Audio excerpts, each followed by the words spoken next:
good for me today. Yeah, we are live. Hello, Tom. How are you doing? I'm good, thank you, Leslie. I'm very good, thank you. Thank Thanks you for very having much. me on your podcast.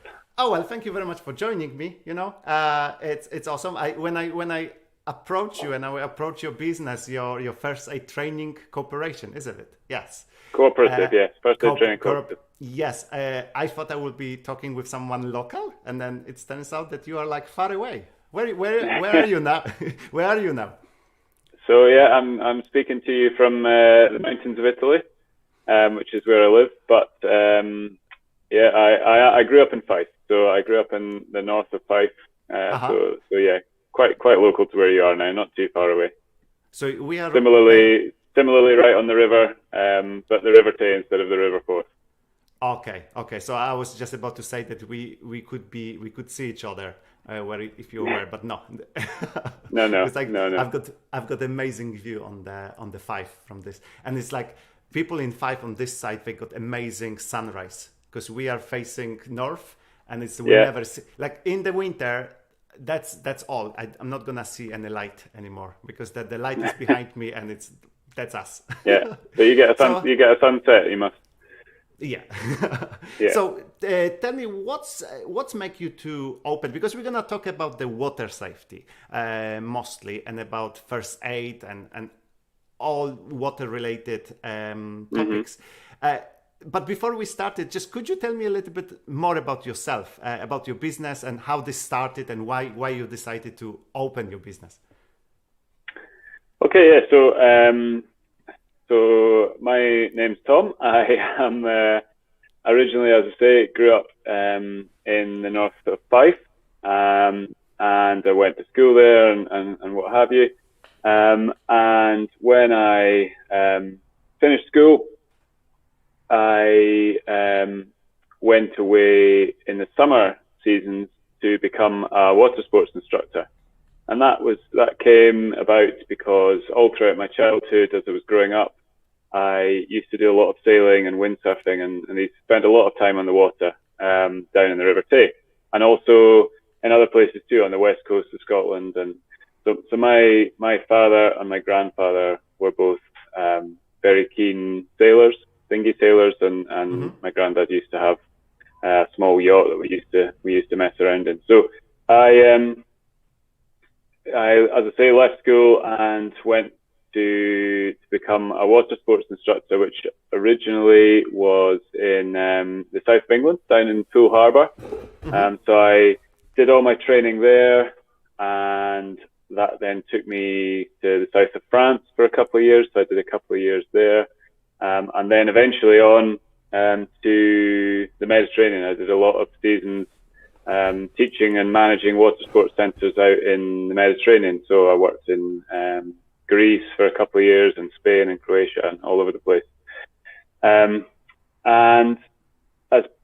throughout that, I was also doing other outdoor sports instruction. So I learned to I was a mountain bike guide, a powerboat instructor, lots of different things like this.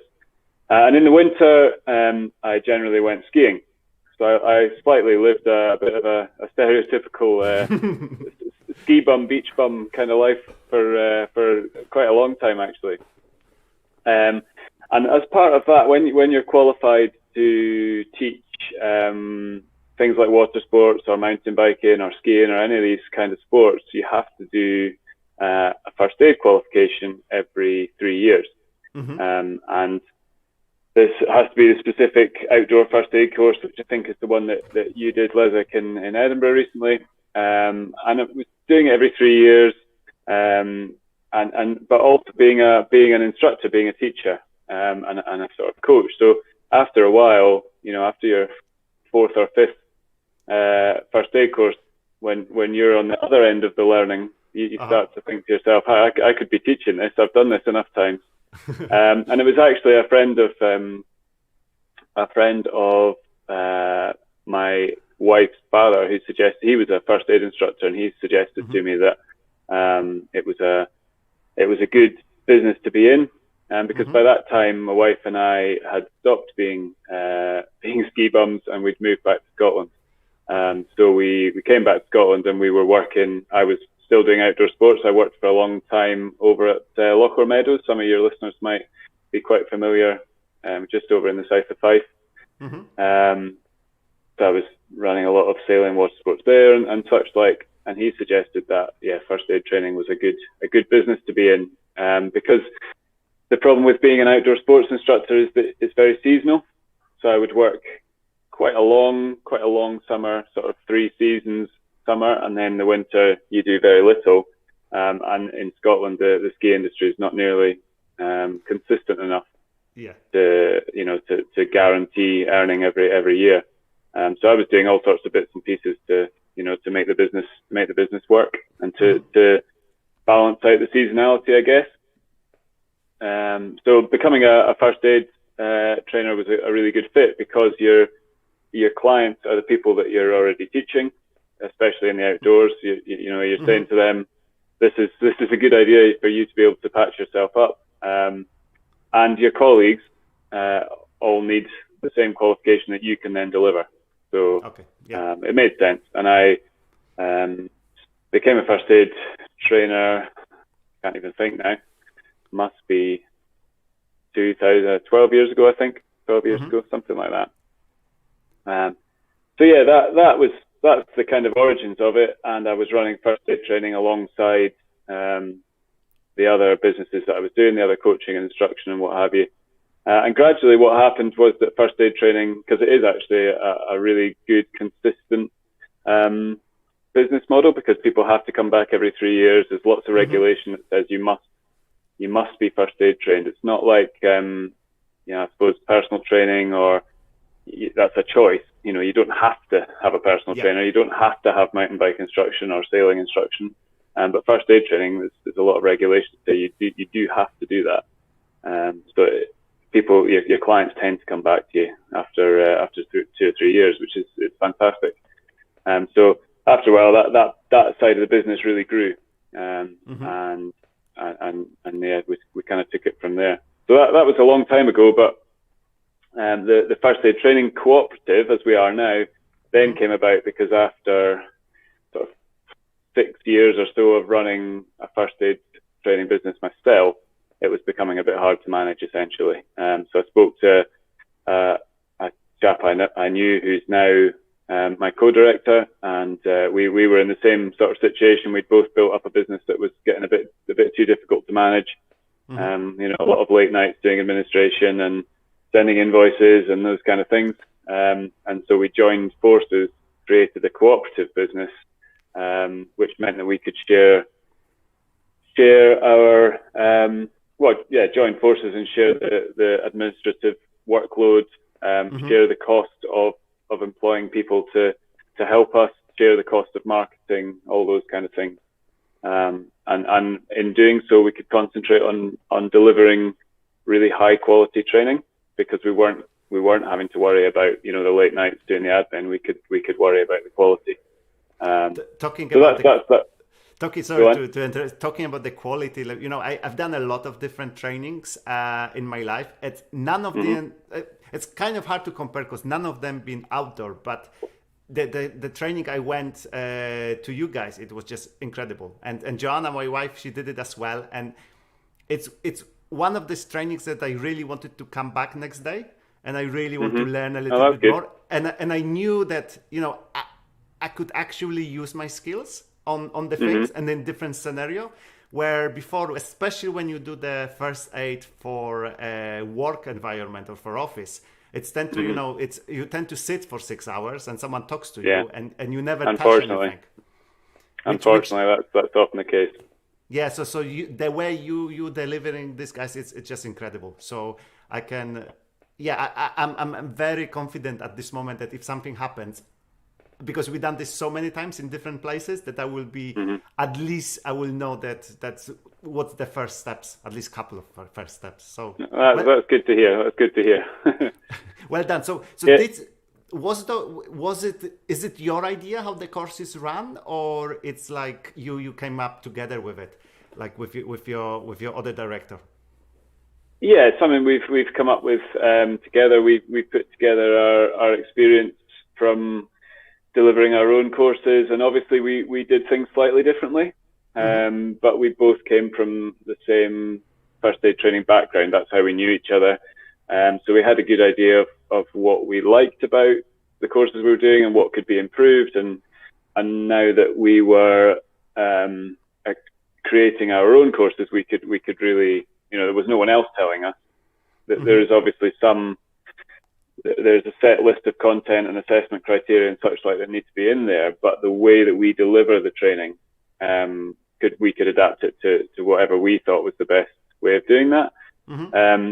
So yeah, we created a course between us, which took a while. So, if you work with somebody else for the first time after quite a bit of history, trying to compromise and join that together, it took a bit of time, but we got there, and we've over the years. Then that was 6 years ago now. We've then gradually every year we change it a little bit and we tweak it, and obviously things change in the first aid world is very science and statistics driven. So the statistics of what saves lives, what works and what doesn't, and that these updates happen a lot, and so we have to tweak our course to deal with that. And now we're at the stage where we actually have a training manager who really takes on all of that side of things, and we all still have an input, but he really leads the delivery and standardization across our training team. So we're now quite a big team of around 20 trainers right across the UK. So having someone whose sole job it is to make sure that everyone's delivering, really high quality, the same standards, the same assessment standards right across the country is no small task, but super important. I did so yeah, sorry, go ahead. No, it's something we work on a lot. You're constantly at a balance of, naturally you want to put in more, but then there's only a certain amount of time. There's also a commercial pressure, I suppose, and people, we could do the courses for a week, but people don't want to buy a week's course.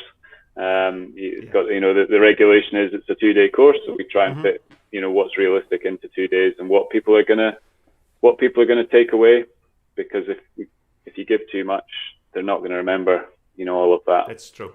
So it's always a balance, but fundamentally, we've got to deliver the content and assess appropriately to the best of our ability.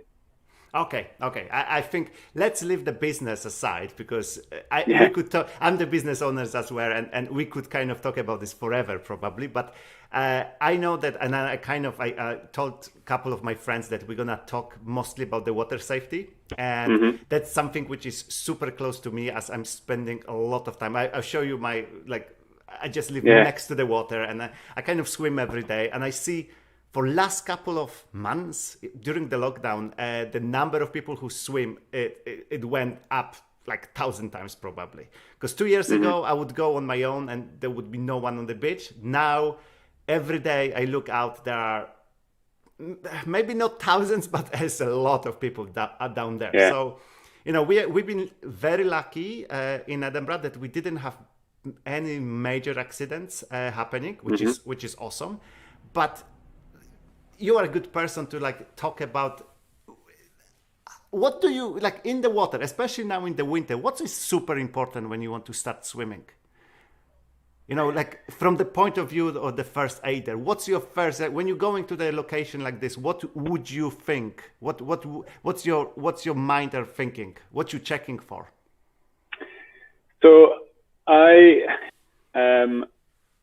So I suppose there's two sides to it. As the first aider, you're only really a first aider when someone needs some help, if you see what I mean. Yeah. If I take the other side, we'll come back to that in a second. If I take the other side and I was going to go for a swim, I would, in terms of keeping myself safe, I would. There's definitely a few things I'd want to think about, and I'm sure this is the kind of thing you talk about with your clients.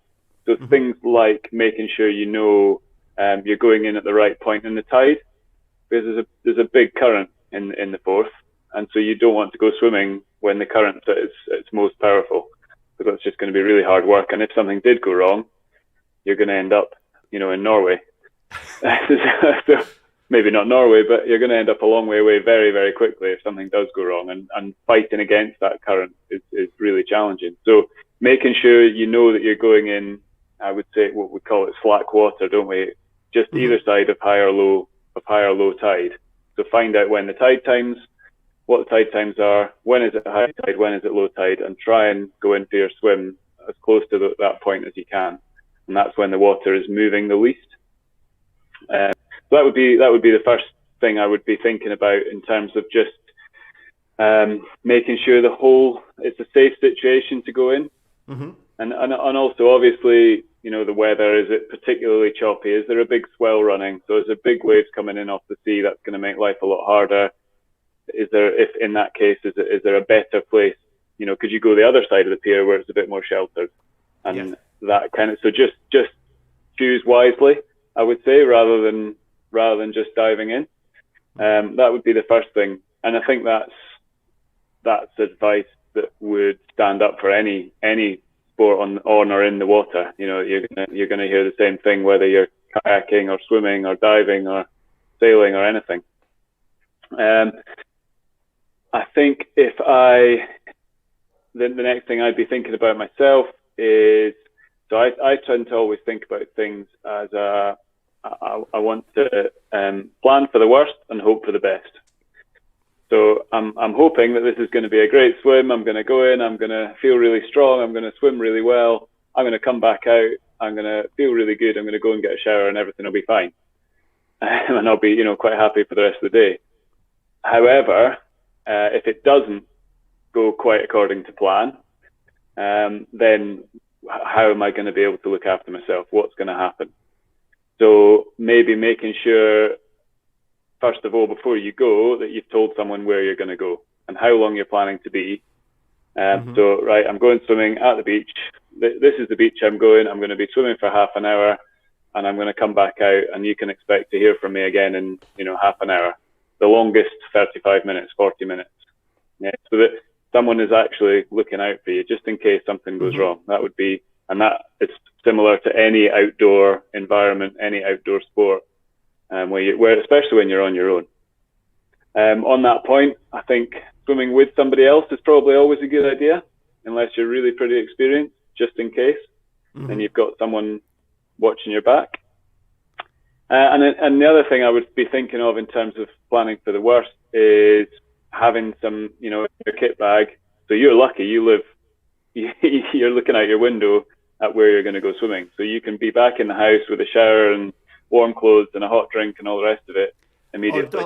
Although talking about this, recently I stayed too long and I've got one key to open the doors, and I had to ask someone who was just walking next to me on the pavement to open the door because I was so cold that I couldn't turn the key. So even staying that close, it doesn't matter. No. I didn't thought about this. So we'll come back to that. That's an interesting example. We'll come back to that in a little while. So I think if you want to have in a kit bag, at the very least, the big warm towel cloak thing, probably a flask of warm sweet, like diluting juice or something like that. Something quite sweet. You might even start thinking about, like a foil blanket or something, just in case you need to be warmed up. And how are you going to? So worst case scenario, what are you going to do? How are you going to deal with that? If you do get too cold that you can't get your key, you can't actually sort yourself out, you can at least get yourself warmed up in the short term. Get a foil blanket around you, get a towel over the top, try and warm yourself up a little bit. Something to eat as well. Really, really good thing to have in that bag, just so you can something high calorie, just to get you warmed up as quickly as possible. So I think that would be, in terms of planning and preparation. It might well be that a lot of that stuff stays in your kit bag, and actually, especially in your case, it never comes out, but you know that it's there.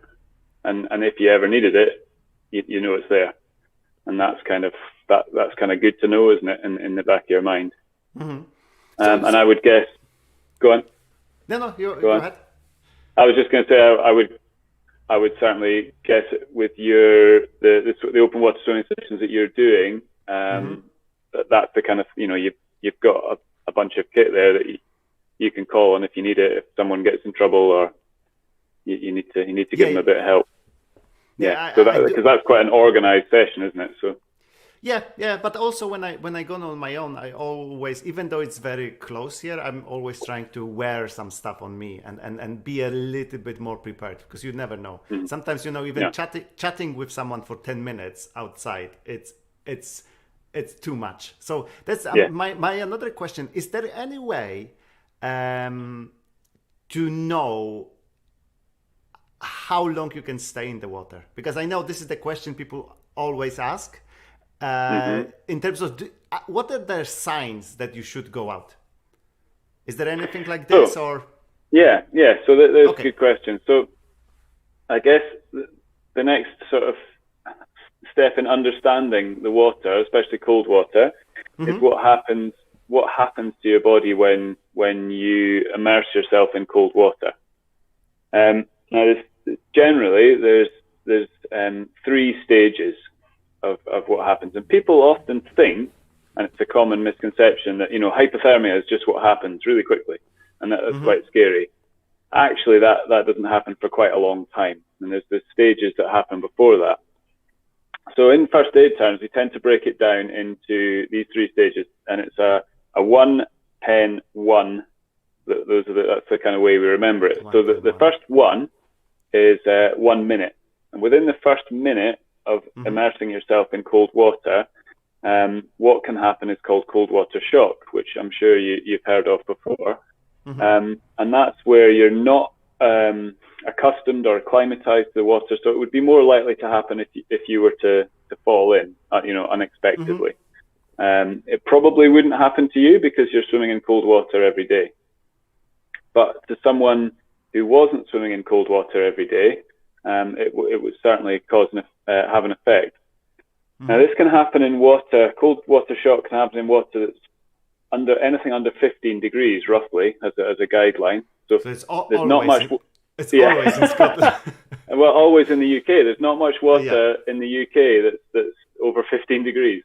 So at any point, at any time in the UK, and actually a lot of the Northern Hemisphere, you're gonna have to be aware of this. And you will have seen when you do your introductory sessions, people who've not done open water swimming before, the first time they put their toe in, exactly that, and that is a mild form of cold water shock. It's an involuntary reaction, isn't it? So what actually, if you were to fall in completely, what happens is that your breathing rate absolutely shoots up. So you start breathing really, really hard. Your blood vessels contract, and your pulse goes up as well. And all of this causes you to gasp, like an involuntary gasp, and slightly panic, really. Now, if you are acclimatized, you're aware of that. You know it's coming. You just okay, I can cope with this. You relax, you keep breathing, and all the things that I'm sure you tell your client. And after 30 seconds to a minute, it will pass. Okay. However, if it's been a surprise, if you didn't mean to go into the water, if it was you fell in and you gasp, that can cause panic, and the more you panic, the worse it gets. The more your heart rate and your breathing rate goes up, and your fight or flight kind of situation takes over, and actually that can be really, really dangerous. What can happen if you're not in a good state of health is it can cause cardiac arrest, and some people will die at that point. So falling in the cold water is no joke. It's not just you get a bit cold. For some people, it can kill you. However, in a managed situation, and when you're acclimatized and you take it slowly and take it carefully and get used to it, it's entirely safe, as you know. So it's more the falling in, the cold shock response is what can be dangerous. Yeah. So that's in the first minute. So we're gonna acclimatise, and there's various things you can do, isn't there? You go in slowly, splash water on the back of your neck. You get your brain used to the idea that you're about to get cold, and that can really help. And then from there, that shock response is reduced, is lessened. Uh-huh. So there's your first minute. The next part is what I said. So it was 1 was the first minute, then 10, we've got 10 minutes. Okay. And this is what happens over the next roughly 10 minutes is cold incapacitation. So over that period of time, your core temperature starts to drop. Again, assuming that you're not, swimming and wetsuit on and everything else, you've just fallen in, your core temperature starts to drop, and you start to lose control of your limbs. So you lose physical ability. When you get cold, if your core temperature is threatened, your body brings the blood away from the extremities, so your fingers and your toes and your arms and your legs, and brings it all into the core to keep your important parts of you alive and well, which means that you lose the ability of your arms and legs, your limbs. So this incapacitation, it would start to become a lot harder to swim, start to become a lot harder to like if you were having to rescue yourself, for example, if you had fallen in off a bridge or something, it become very difficult to effect a self-rescue. And over that period of time, this is just going to get worse and worse and worse. You become less and less capable.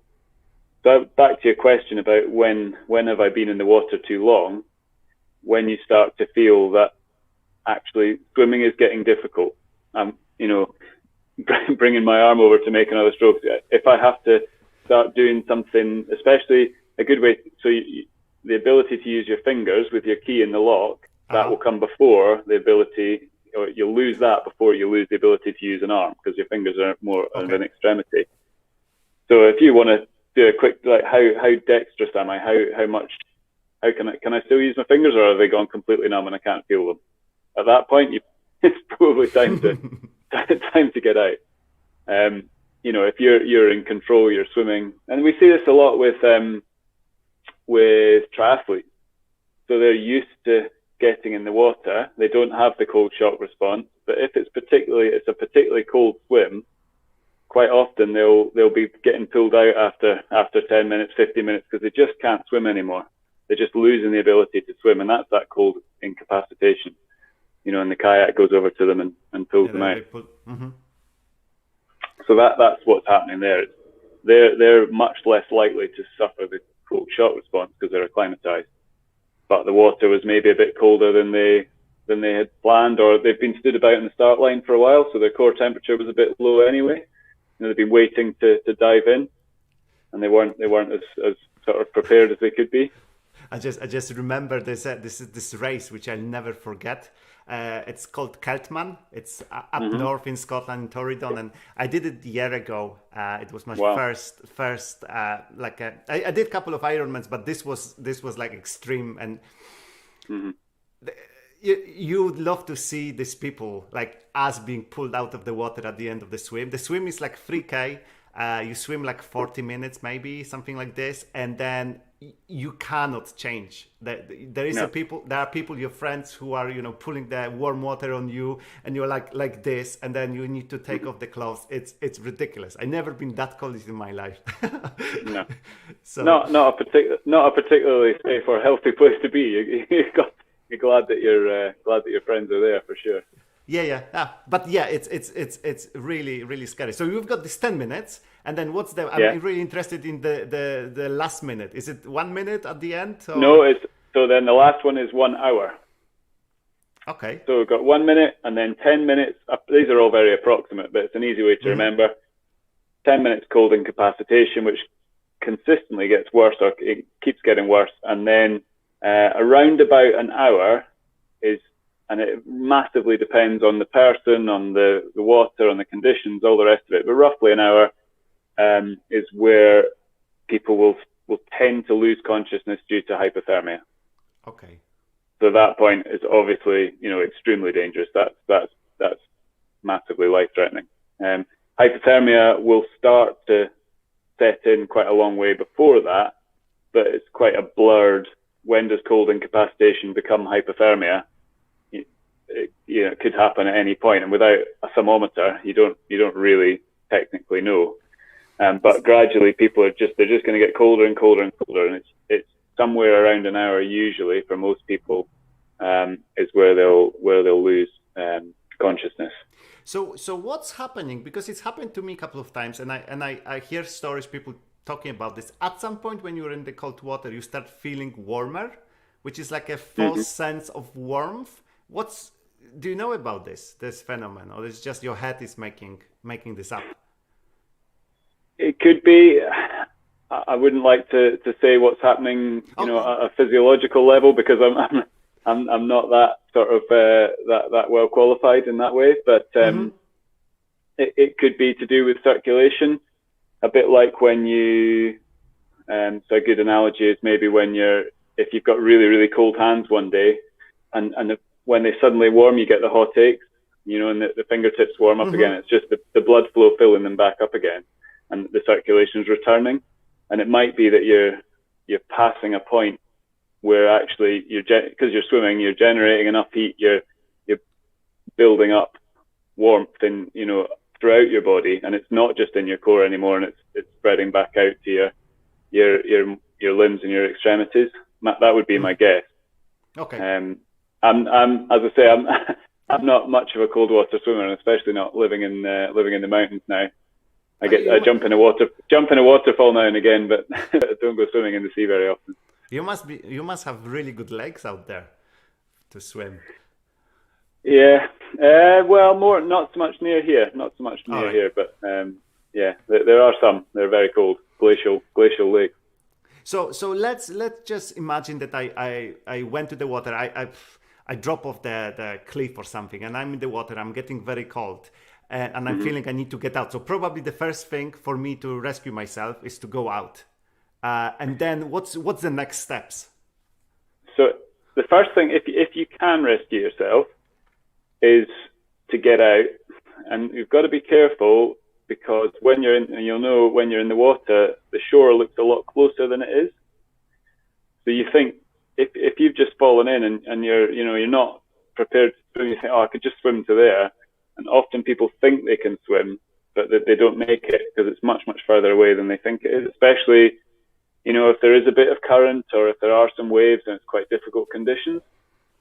So the advice is, if you have some sort of flotation, you can grab a passing log, or there's something that will help you float, then actually you're best just to float and wait for help to come to you. You'd be better floating and waving for help, trying to attract attention, than trying to swim yourself. If you can swim and you're actually very close, then getting out as quickly as you can is the important thing to do, obviously. So when you get out, it very much depends on the length of time that you have been in, and therefore how cold you have got. So what happens when we get cold is there's a few things happen, and this can happen in the water or on land if we're getting cold. It just happens a bit quicker in the water. So to start with, we will start to shiver, and your shivering is a way of your body generating heat through friction, and you will start to shiver really quite violently. Your shivering will increase and become to a point where it's really, really quite violently, sort of uncontrollably shivering. And almost opposite to the rate at which your shivering increases, your physical ability decreases. So the point at which you're really starting to lose physical ability and you're hugely shivering is kind of where we would class you as starting to become hypothermic. And technically that's 35 degrees, so a couple of degrees less than standard core body temperature. But again, unless you've got a thermometer, that's a number that doesn't really mean much. Yeah. So what we're looking out for in people is we're making an assessment of their physical ability Mm-hmm. and how much they're shivering, and also other things as well. So their cognitive ability, what their other vital signs, how, what do they look like, what do they feel like, that kind of thing. But if you've brought yourself out of the water and you are you're still able, so your example there with the not being able to get the key in the door, I would suggest that you've lost minor motor control, so your fingers are not working, but your arms and legs are still working. You can still walk to the house. So at that point, I would say you're not yet hypothermic. You've not lost all physical ability, just some. You're probably shivering quite a bit. And at that point, we would call you cold stressed. So you're not hypothermic, but you are cold. And you've got cold over a relatively short period of time. You're not, dangerously cold. So at that point, we just need you to warm up. And I would, if that was me coming into the house, maybe wetsuit on or whatever, I would just go get straight in the shower with all, everything on still. Mm-hmm. Make sure the shower's not hot. The shower start the shower cold so that it's not too much of a shock, and gradually increase the temperature slowly, and let your body come back. There's a real basic rule of thumb with cold people is to warm them up at the speed that they got cold. Okay. If that makes sense. So if you'd been swimming on that day, just for the sake of example, you'd been swimming for half an hour, you had been in the water getting cold for half an hour, you'd probably expect to be in the shower warming back up again for half an hour. If that makes sense. Yeah. So you're reversing the process and trying gradually, not doing it too quickly. And if somebody was, I suppose, beyond that situation, if someone really has lost physical ability, and like the triathletes we were just talking about, and they actually have to be rescued, then that's not looking after myself. That's me being a first aider looking after somebody else, isn't it? Mm-hmm. And at that point, we start getting into managing hypothermia and what are our rescue techniques for doing so. And that gets quite in depth. The theory is still the same, but there's definitely a few things that we would want to watch out for as a first aider. So I can go into all that as well if you'd like.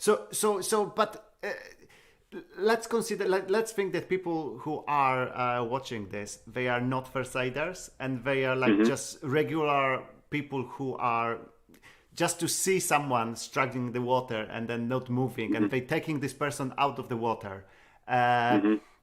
Let's consider this person is breathing, so it's not drowning, it's just the cold. What's the first things to do, just to not make a harm to this person? Yeah. Okay. So first things first, I would say, if you saw someone in the water who was in trouble, the first thing that I would do as a lay person, I would be on the phone to emergency services straight away. Okay. So depending where you are, if you're so let's say the beach where you are, there's a road very close, so an ambulance can arrive pretty much right at the beach. And therefore, when you make the call, you're going to ask for an ambulance. You're going to tell them what the situation is, and they will then decide, what else is needed. They might enlist the help of the Coast Guard or the RNLI possibly. If the person is further out in the water, and we need to actually rescue them with a boat. But that would be the first thing I would do as a lay person, because if you do manage to rescue this person, you actually need the next step, if you like, to be already on its way. You need the professionals on their way. And the next thing I need to think about myself as this lay first aider is to look after myself. So you always hear stories of heroes jumping into the water to rescue people. In fact, I read a story this morning about two guys who rescued someone from the Thames in London, and luckily one of those was a really experienced open water swimmer. But if you're not a really experienced open water swimmer, then the risk is that you go in the water and you suffer the cold shock, and then you're a casualty as well. So actually, for the vast majority of people, you being the rescuer is actually to not go anywhere near the water. You know, not to get in the water beyond maybe you wade in up to your knees, but you really don't dive in, because all that happens is you become another casualty. So is there a life belt that you could throw? Is there, you know, can you reach the person with a branch? Or it completely depends on the situation. You know, in the Forth there's a huge expanse of water, isn't it? But if someone had fallen in the river or a canal, then maybe can you reach them with something else? Or can you go and get the life belt and throw them that? Something that they can float with is really, really, really helpful. Beyond that, the best thing you can do is stay on the beach, keep talking to them, keep shouting to them, tell them that help is on its way, and make sure they aren't a liar or on their way with a boat, because you need the experts at that point.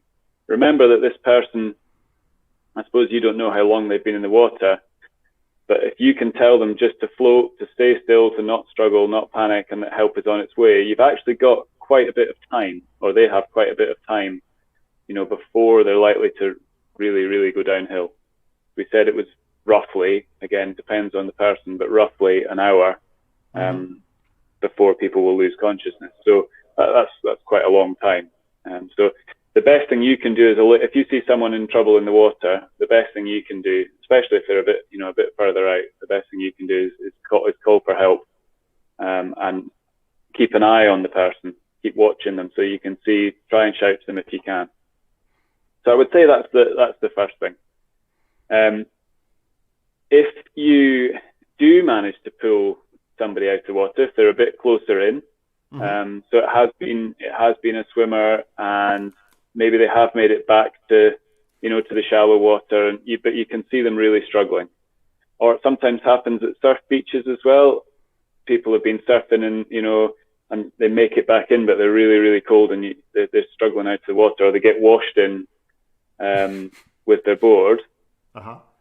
Then if we're bringing someone out the water at that point, we need to treat them with a lot of care. So be careful the way that you're handling them. I would try and keep them as horizontal as possible. So don't get them standing up and stumbling around. Try and keep them horizontal, because we need the warm blood that remains within them needs to be in their core and in their brain. And so we don't want them moving around too much. We don't want them standing up. We don't want to cause their blood to circulate any more than it has to. Okay. Because all we do is we move that blood to other places in their body. So yeah, treat them with lots and lots of care. Keep them horizontal as best as you can. Really careful, no rough handling. Obviously, make sure that they can breathe and they've got a good open airway. And you said in this situation we're assuming they do. So then we want to shelter them and try and get them wrapped up. So this comes back to your magic kit bag with a foil blanket and a big towel and what have you. But if you were a lay person and you're just there with nothing to hand, then what could we use to try and give them to keep them warm? So maybe you get your jacket around them or something like that. Just to do your best to keep them warm while help arrives. I would suggest that's probably the best thing to be doing. Yeah. It seems to that everyone is wearing some kind of dry ropes now, so this could work probably very well to separate the person from the sand and then put it on the top of the person. The thing with it's a massive rope which people change in. It's yeah. So I think those are fantastic. If you've got one of those and a foil blanket, you can really keep people quite warm. If someone's too cold, put the foil blanket around them first and the robe over the top, and that really make a difference. Could you tell me, because there is something people throw this every so often, and there is something like an after drop of temperature. Is it to do with the blood being cold in your extremities and then getting back to your heart? Is it? Yeah. So after drop is one phrase that's sometimes used. There's a more technical way of describing it is circumrescue collapse. So because the collapse can actually happen at any point during a rescue. So sometimes what can happen when you rescue people from the water is that they've been fighting for survival, they've been trying to stay alive, and then you come along, maybe in the boat, or the lifeguard comes over on the surfboard or whatever, and they see that they're going to be helped, and they just give up, and so they give up the fight because it helps you, and that's that's not very helpful. So that's the first that we've got to watch out for in terms of the casualty suddenly getting worse, suddenly deteriorating. That's the first time that can happen. The next time it can happen, is this situation with after drop. And after drop can happen partly because of circulation. So a good example is if someone struggled out of the water, they've maybe come out on their hands and knees, or we've pulled them out of the water. And then to get them up the beach to some shelter, we stand them up and we walk them up the beach. And all of a sudden, they're vertical instead of horizontal. So the gravity wants to take the blood down anyway, and your body's got to fight against that. They're suddenly moving a bit more, which is circulating blood as well. And another quite technical thing is when you're in the water applies a pressure to your whole body. So it keeps you kind of tight, if you like, and keeps blood pressure slightly artificially high. When you're removed from the water, that hydrostatic squeeze, it's called, is released. So there's a drop in pressure. So all these things cause, basically, they're different circulatory problems, but they can cause you to deteriorate quite quickly. It could be because of a drop of blood pressure to the brain in that case. Could be because we've started circulating, and so you did have warm blood in your core, and all of a sudden now that's moved out, and what's replaced it is the cold blood that was at your extremities. So actually your core has got colder, if you see what I mean. So that's another quite common situation. And the last problem with circumrescue collapse is when casualties, especially if they've inhaled some water, maybe there's been waves splashing in their face, or they've been under, they've gasped or something, they might not have asphyxiated properly, they might not have really choked on it, but especially salty water can be quite irritating to their lungs. And so their lungs then become irritated and can swell up a little bit inside and cause airway problems later on.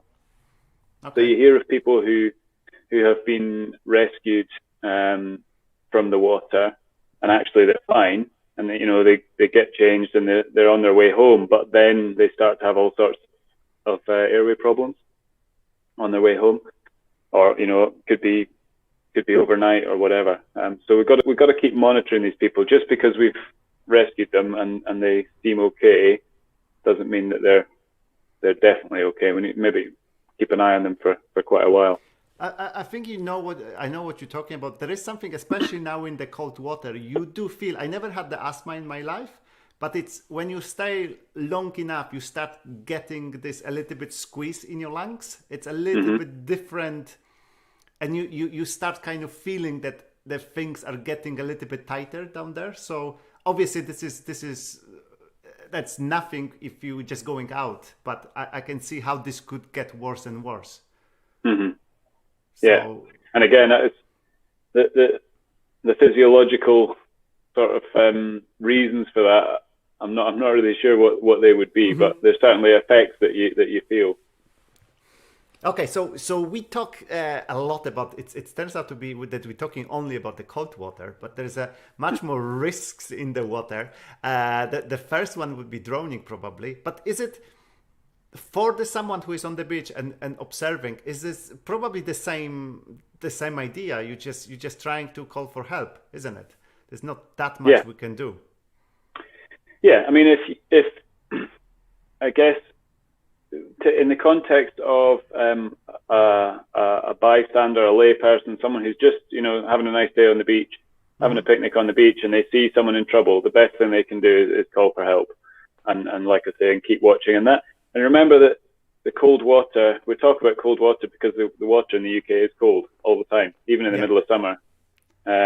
You know, and this situation could well be Portobello Beach in the middle of summer on a really hot sunny day, and it's just the number of people that are down there, and they're not used to going in the water. Yeah. They're not used to it at all. And actually, that's probably far more likely the case where someone gets into difficulty than people who go swimming in the sea in the middle of winter. They're doing that as a conscious choice. They're looking after themselves. They're thinking about it. They've considered the dangers of it, I suppose. So I think in that context, if you know, it's not you don't have a duty of care. You're just on the beach having fun with your family, and you see someone in trouble. The best thing you can do is look after yourself and call for help. Keep speaking to them. In the context of maybe your group situation where you're looking after people and you're an organized group, then you know you're in a much more qualified situation to actually go and help somebody and rescue them and bring them back to shore. And at that point, then you're starting to think about, okay, how do we look after them? How do we keep them horizontal? And all these things I was just talking about. It doesn't really matter the time of year, certainly in the UK, because the water is just always cold. That's something I never consider. We talk about the cold water in the winter only to the people, but it's for me 15 degrees. It's really warm, but then for you, but for your body, yes, that your body cannot tell the difference, especially if someone is not used to it. It's about acclimatization. How used to it are you? It's a big shock. So what I would like to see, it's basically there are that many people going into the water and enjoying the water, which is amazing, but I would love to see some more people going to see you and doing the course with you. I think it would be amazing. I would feel much better if I know that on the beach there is always someone who did the course and that someone is looking after it, got a little bit more idea. And I know you offer something nice to the listeners. There's a code someone can use on your website to get if people are interested, if your listeners are interested, we run a full calendar, if you like, of public outdoor first aid courses throughout the year, all over Scotland, and be delighted to offer your listeners a discount on those courses. So if you go to First Aid Training Co-operative.co.uk and you go to the public courses tab, you can see the full list of all the courses that we offer. And you just book your place online, choose the date that suits you best and book your place. And then at the discount code, I've written down here to make sure. So you just type in Fitness Soul, and I've set it to be all capitals. So Fitness Soul, all capitals, and that will get you 10% off your booking.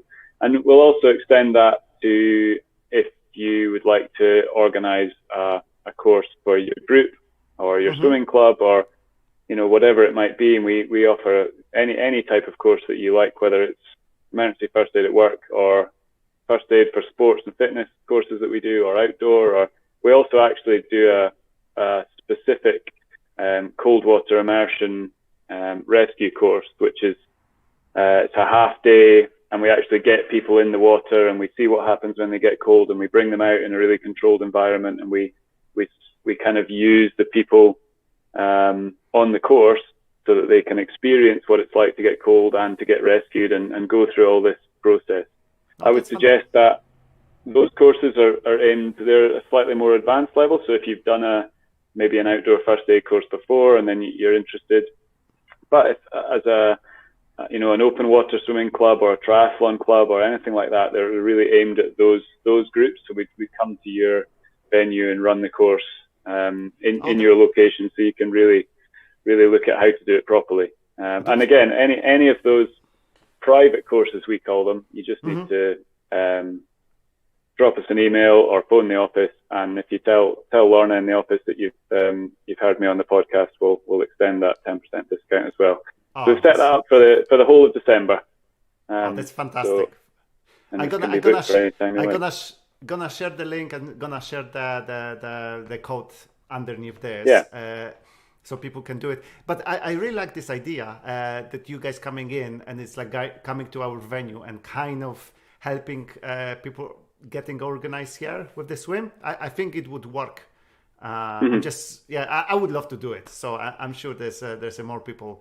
The community now is amazing here. So how many people you need? Just of chance? We can do a private course. We do anything from it needs to be about at least 4 people to make the course kind of work, if you like, and up to, for the cold water immersion, we try and keep it at a slightly smaller group, so about 8, maybe maximum 10 people. But most of our first aid courses is a limit of 12 people for all of the other courses. And it's our training manager Steve who runs those cold water immersion courses, and he's a paramedic on the Scottish Ambulance Special Operations Response Team. So he's super highly qualified, I should say, and also does the swift water rescue training nationally for the emergency services. So he really, really knows his stuff about rescuing people out of cold water and looking after them and all this kind of thing. It's super, super knowledgeable guy.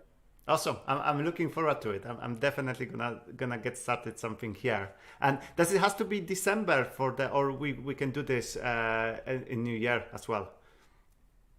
No, you can. Just if you contact us to book the course in December, but we can arrange it for any time.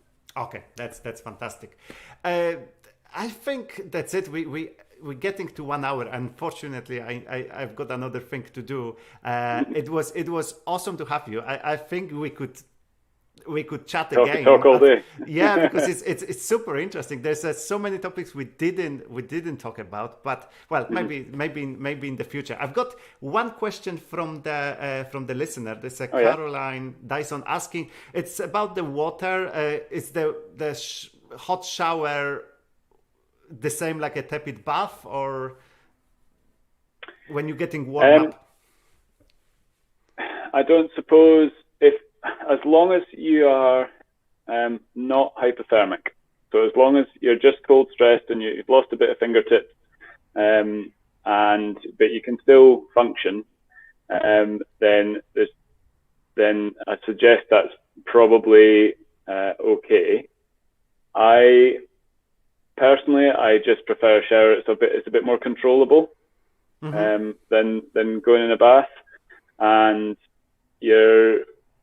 if things were to go wrong, and you were for any reason a bit colder than you thought you were, and again, I'm talking about looking after yourself now rather than rescuing somebody. If you did suddenly deteriorating when you're in a bath is not a great place to be, because you're still in the water. So if the worst case scenario, and actually you got, you're really deteriorated and you were colder than you thought you were, you don't want to be doing that in a bath. Whereas at least in a shower, you're not, there's no risk of you putting your head under water or anything like that. So I would suggest the shower would be a safer place to be. That's great. In that regard. But yeah, I'd emphasize that approach is only if you are, you've got a bit cold, but you're still able to function, and yourself, you're still able to function. As soon as you're losing function, then you're too cold to be going in the shower, and you need to be warmed up a bit more carefully. Okay, I've got one more from Caroline. She's just saying, can you see? Can you see this? Yeah, you can see it. Yeah, I can just. Yeah. So if you're in a shower, you're standing up, whereas in a bath you are horizontal. Yeah, which is fine. Again, because you're not really, really cold. You're not hypothermic. So you are only cold stressed. You're shivery. You've just walked back to your house is the assumption with this situation. If we've rescued you because you're not able to look after yourself, then we're definitely keeping you horizontal. Hopefully that makes sense. Yeah, perfect, guys. I think if you got any more questions to Tom about the first aid and open water swimming, maybe like first aid from the open water swimming, you can carry on and then commenting under. I will either Tom will see it himself or just send the questions to him, so he will be able to answer. Yeah, absolutely. Or just drop me a line, Tom at First Aid Training Co-operative.co.uk if anyone has any questions or would like to know more. That's fantastic. Tom, it's just an hour. Thank you very much for your Perfect. time. Have a great day and see you soon. Cheers. You too, Leslie. My pleasure. Good to speak to you. Bye.